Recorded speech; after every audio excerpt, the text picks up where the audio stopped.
Hello प्यारे बच्चे, पिछला क्लास में हम लोग ग्राफ यानी 3.1 पढ़ लिया था और आज मैं क्लास 10th में 3.2 का जो क्वेश्चन है उसको बताने जा रहा हूँ।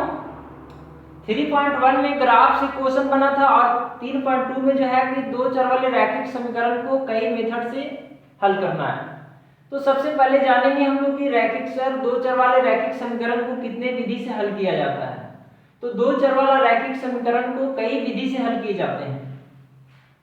इसमें 5 विधि 10th क्लास में यहाँ पे दिया गया है, जिसमें मैं बता रहा हूँ। पहला है विलोपन विधि।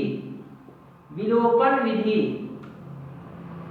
इसी को लुप्तीकरण विधि भी कहा जाता है। दो चर वाले रैखिक समीकरण को हम 5 मेथड से हल कर सकते हैं, या लुप्तीकरण विधि। दूसरा है प्रतिस्थापन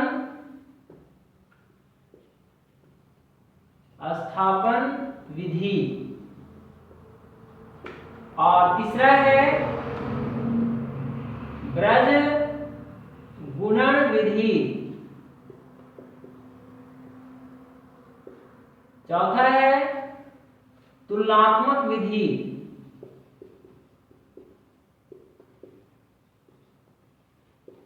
और पांचवा है आनुपातिक निर्णय विधि।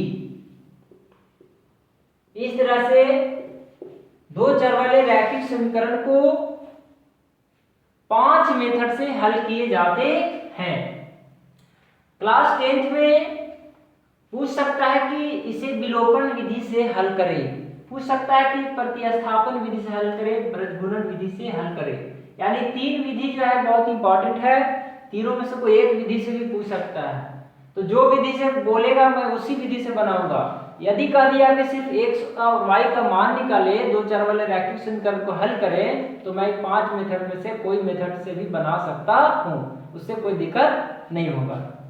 लेकिन हम लोग को जानना सभी मेथड से बहुत जरूरी है, क्योंकि एग्जाम में कोई मेथड से पूछ सकता है। तो सबसे पहले मैंने बताया कि दो चर वाले रैखिक समीकरण को कितने विधि से हल किए जाते हैं? 5 विधि से हल किए जाते हैं। कौन कौन विधि है? विलोपन विधि है, विलोपन विधि जिसे लुप्तीकरण विधि भी कहते हैं, ब्रजगुणन विधि और तीसरा है तुलनात्मक विधि, चौथा है विलोपन विधि, प्रतिस्थापन विधि, ब्रजगुणन विधि, तुलनात्मक विधि और आनुपातिक निर्णय विधि। इस तरह से कितने विधि हैं? 5 विधि हैं दो चर वाले रैखिक समीकरण को हल करने के लिए। अब मैं इसमें सबसे पहले हम लोग विलोपन विधि से क्वेश्चन पढ़ूंगा। तो इसमें 3.2 में जो क्वेश्चन है वो 5 नंबर का क्वेश्चन पूछेगा, कहेगा कि इसे विलोपन विधि से हल करें या सिर्फ हल करें। तो जो मेथड से कहेगा उस मेथड से बनाएंगे, लेकिन सबसे पहले मैं विलोपन विधि से बताता हूँ। 3.2 का जो क्वेश्चन है उसको देखते हैं क्या कहता है। इसमें चलिए 8 नंबर क्वेश्चन से हल करें, विलोपन विधि से हल करें। क्वेश्चन नंबर 8 लघुत्तरी प्रश्न है। दो x और y का मान निकालना है। क्वेश्चन दे दिया है x + y = 7 और दूसरा इक्वेशन दिया है 3x - 2y = 11। तो सबसे पहले समीकरण को बनाने से पहले हम लोग कुछ इसमें जानकारी रखना होगा। तो क्या जानकारी रखना है भाई? सबसे पहला काम है कि इसको हम लोग को x वाले पक्ष या तो y वाले पक्ष को बराबर करना होगा।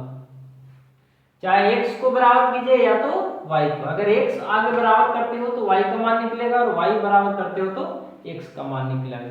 और दूसरी बात है कि चिन्ह पर ध्यान देना होगा कि हम किसको बराबर कर रहे हैं। अगर मान लीजिए कि y को बराबर कर रहे हैं और प्लस माइनस है, तो प्लस माइनस रहेगा तो जुटेगा, जोड़ने पर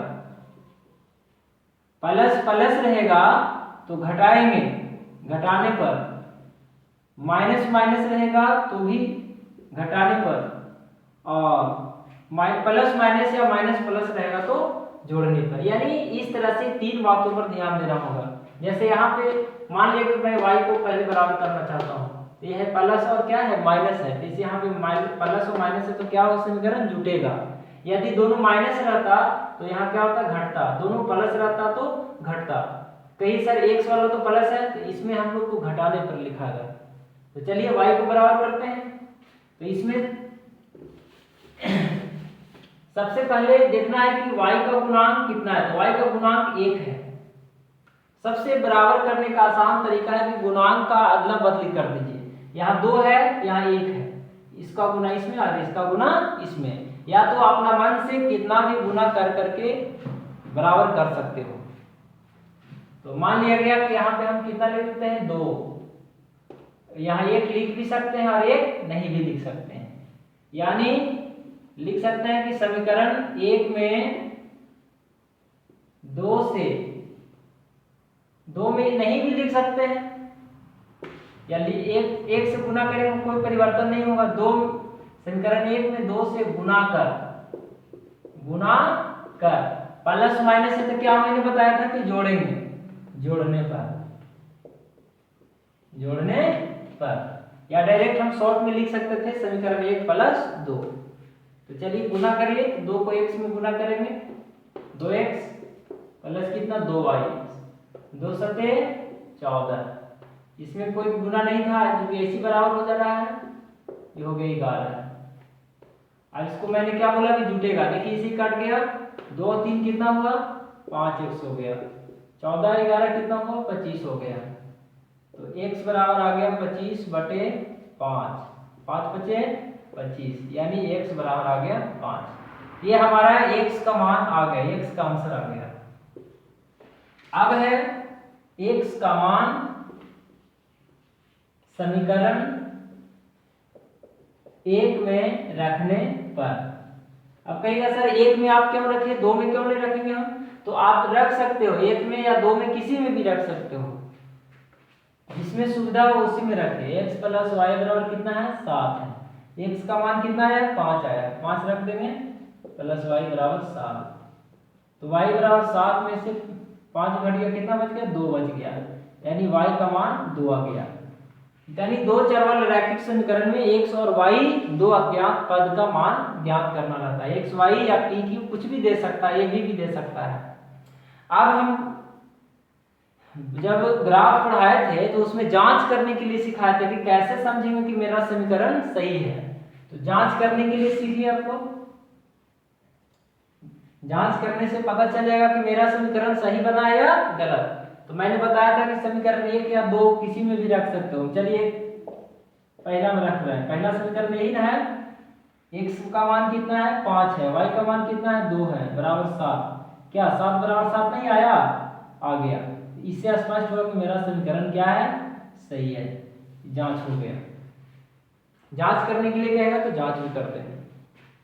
एक बार मैं फिर से समझा रहा हूं, क्या किया, सबसे पहले तो गुणांक को अदला बदली किया, बराबर किया इसको, तो 2 इसका गुणांक इसमें गुना किया, इसमें 1 से गुना किया। अगर 1 से गुना नहीं भी करते तो कोई दिक्कत नहीं होता, और प्लस माइनस था इसीलिए क्या हुआ लिखे जोड़ने पर। तो 2 को x में गुना किया 2x, 2 को y में गुना किया कितना है 2y, 2 से 14, इसमें गुना नहीं होगा क्योंकि 1 है, 1 से गुना करेंगे कोई परिवर्तन नहीं होगा, तो प्लस था माइनस था घट गया, 3 और 2 कितना हुआ 5 हो गया, प्लस में था जुट गया, 14 11 कितना हो गया 25 हो गया। x का मान 5, x का मान समीकरण 1 में रख दिया, 5 प्लस y बराबर 7, y का मान कितना आ गया 2 आ गया। तो इस तरह से क्वेश्चन बनेगा। चलिए एक क्वेश्चन और मैं बता रहा हूँ, 9 नंबर क्वेश्चन। आप लोग जितना भी 3.2 में 8 9 10 11 12 ये सब जो क्वेश्चन है ट्राई करेंगे तो जरूर बनेगा, और जितना ज्यादा से ज्यादा ट्राई करने का प्रयास करिए। जो क्वेश्चन नहीं बनता है, जो है कि लगता है कि दिक्कत होगा बनाने में, उस क्वेश्चन को आप लोग कमेंट बॉक्स में लिखिए, मैं उसको बना करके वीडियो भेज दूंगा। तो 9 में क्वेश्चन करता है 5x प्लस 8y बराबर 9 और 2x प्लस 3y बराबर कितना है 4 है। ये समीकरण फर्स्ट है, ये समीकरण सेकंड है, और इसे कहता है कि x और y का मान ज्ञात करें। किस विधि से? विलोपन विधि से। हम लोग किस विधि से समीकरण बना रहे हैं? तो विलोपन विधि से बना रहे हैं, लुप्तीकरण विधि से बना रहे हैं। तो सबसे पहले मैंने बोला था कि इसको बराबर करना है, तो चलिए बराबर करते हैं। ये वाला 3 गुना यहाँ हो जाएगा और ये 8 यहाँ होगा। देखिए 3 गुना यहाँ कर दिया, ये वाला 8 यहाँ कर दिया, यानी लिख भी सकते हो इस समीकरण 1 में 3 से तथा 2 में कितना से? 8 से गुना कर। देखिए प्लस है, ये भी प्लस है, तो क्या होगा? घटेगा। घटाने पर ऐसे लिखेंगे। अब जो है इसको गुना कीजिए, 3 को 5 में गुना कीजिए, कितना होगा? 15x हो जाएगा। 8 तरीके 24y हो जाएगा। चलिए 9 दिया कितना होगा? 27 हो जाएगा। 8 दूनी कितना होगा? 16x होगा। 8 तरीके कितना? 24y। 8 चौको 32। ये तो हो गया। अब गुना कर जो है घटाने पर, तो जो प्लस वाला है वो माइनस, जो माइनस वाला है वो प्लस। आप लोग जानते हैं कि माइनस में चिन्ह बदल ही जाता है, तो प्लस था तो माइनस, प्लस है तो माइनस, माइनस कर दिया, घट गया। देखिए इसे क्या हुआ? घट गया। 15 में से 16 घट गया तो -x बचा, और 27 में से 32 घट जाएगा तो कितना बचेगा? -5 बचेगा। इसे ही क्या हुआ? कट गया, बराबर पर कट जाता है, तो x बराबर हमारा आंसर आ गया कितना? 5। अब जो है इसी का मान, ये चाहे तो 1 में रखिए या तो 2 में रखिए। x का मान समीकरण 1 में रख देते हैं, 1 में रखने पर आप 2 में भी रख सकते हैं, कोई दिक्कत नहीं होगा। तो कितना है? 5x प्लस 8y बराबर कितना है? 9 है। तो 5 का 5, x का मान कितना है? 5 प्लस 8y बराबर कितना? 9।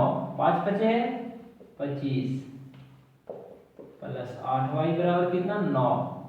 8y बराबर कितना हो गया? 9 माइनस 25, प्लस 25 उधर जाके माइनस 25 होगा, तो 8y बराबर कितना आ गया? -16। अब y का मान निकालना है, तो y का मान निकालेंगे, यहाँ पे बना देता हूँ। कितना हो जाएगा? -16/8, 8 दूनी 16, यानी y बराबर आ गया -2। तो इस तरह से x और y का मान आ गया। प्लस में भी मान आ सकता है, माइनस में भी मान आ सकता है, तो इसे घबराने की जरूरत नहीं है।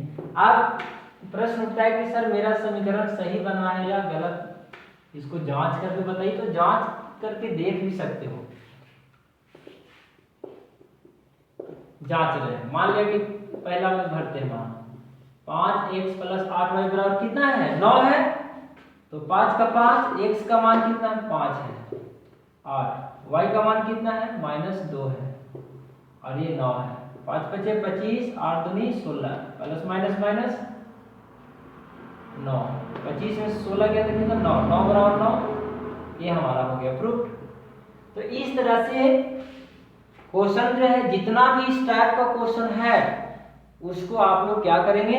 बनाएंगे। मैं कुछ क्वेश्चन को बोर्ड पर लिख दे रहा हूँ, और बाकी जिनके पास बुक है वो बुक से देख करके क्वेश्चन को क्या करेंगे? बनावेंगे, इस विधि से, विलोपन विधि से। और प्रयास कीजिएगा तो ये चैप्टर में 20-25 क्वेश्चन बन सकता है।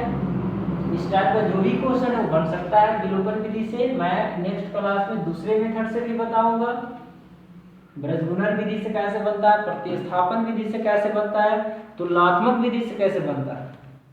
तो अभी 8-9 बताया। अब आप लोग को कुछ होमवर्क देते हैं। 10 नंबर क्वेश्चन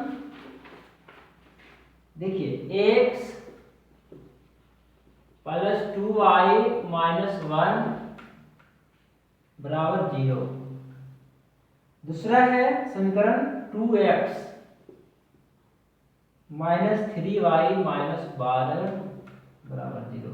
अब प्रश्न उठता है कि सर इसमें तो 0 है, इसको क्या करेगा? -1 इधर आके +1, -12 इधर जाके +12 हो जाएगा, और फिर वही मेथड लगेगा।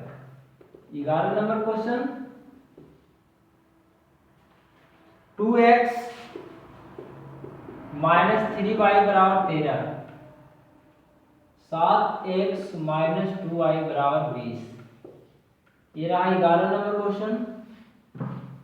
12 नंबर क्वेश्चन क्या कहता है, 11x प्लस 15y प्लस 23 बराबर 0 और 7x - 2y - 20 बराबर 0।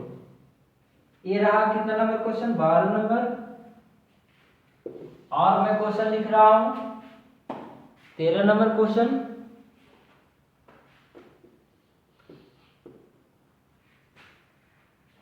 टू वाई -x प्लस 2 बराबर 0,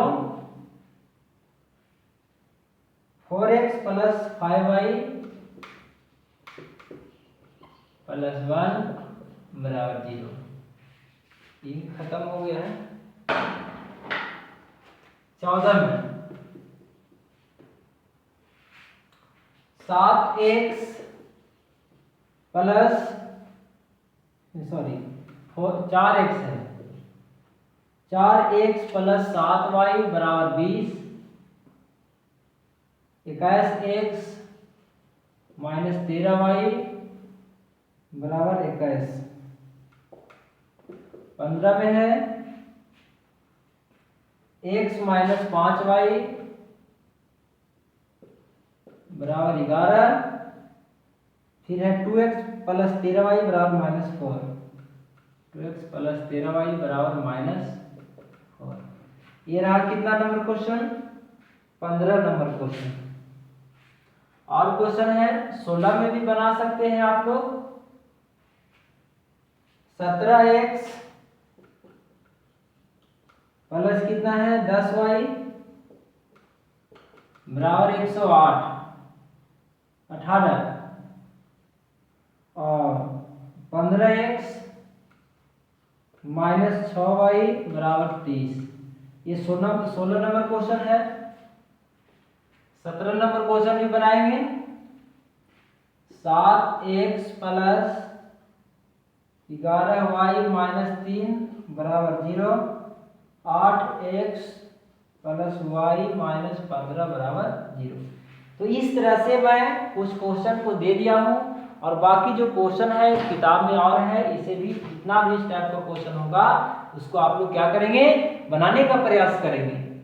तो इस जितना भी आज मैंने क्लास 10th में 3.2 जो बताया हूँ, मैं आशा करता हूँ कि सभी आप लोग सभी पूरे जो है वीडियो को शुरू से अंत तक देखेंगे और समझेंगे। और जो भी दिक्कत हो, कहीं भी दिक्कत हो, कमेंट बॉक्स में लिखिए सर आप ऐसे यहाँ पे दिक्कत है, हमें नहीं समझ में आ रहा, मैं उसको परेशानी को तुरंत दूर करूंगा। तो आज की क्लास में यही समाप्त करता हूं और जो भी मैं क्वेश्चन बोर्ड पे लिखा हूं आप लोग कॉपी कलम लेकर के बैठिए और इसे बनाइए। जिनके पास बुक नहीं है वो बना सकते हैं यहाँ से भी, जिनके पास बुक है बुक में भी 3.2 निकाल करके 8 से 17 तक बना सकते हैं। तो आज के क्लास में यही समाप्त करता हूं और वीडियो को शुरू से अंत तक देखने के बाद अपने दोस्तों सहयोगियों के पास जितना ज़्यादा से ज़्यादा शेयर करें, लाइक करें, सब्सक्राइब करें, ताकि आप लोग का नेक्स्ट वीडियो जो है का इन्फॉर्मेशन आसानी से मिल सके। आज का क्लास मैं यही समाप्त करता हूँ। धन्यवाद।